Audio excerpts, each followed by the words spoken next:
Des êtres humains sans âme. Oui, ça existe. Il en existe même beaucoup, puisqu'ils représentent 50 à 60% de l'humanité. Ces êtres humains sont ce que j'appelle des coquilles vides. Ils ne sont pas forcément méchants, ils sont dotés d'une intelligence humaine, mais pour autant ne peuvent pas se connecter à la conscience, ne peuvent pas se réveiller puisqu'ils n'ont pas de conscience. Et si je vous transmets ce message aujourd'hui, ce n'est pas pour vous faire peur ou pour attiser votre curiosité, mais vraiment parce qu'il est temps d'intégrer que ceux qui devaient se réveiller se sont réveillés.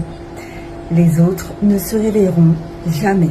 Au stade où on en est dans l'évolution de ce nouveau monde, dans l'évolution de la planète, etc., là, c'est plus une question de volonté, c'est une question de capacité. Et ils ont été créés comme un peu des figurants, c'est-à-dire le contrôle de l'humanité par la masse.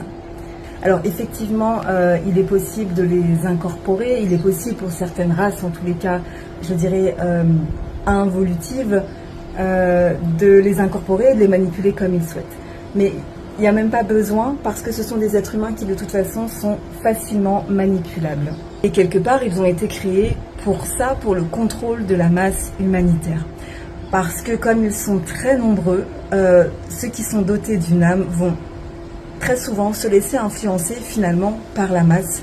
Et ça va être souvent tout un travail, tout un cheminement pour justement sortir des cases et sortir des normes et sortir de ce grand monopoly sociétal qu'on nous propose depuis des milliers d'années.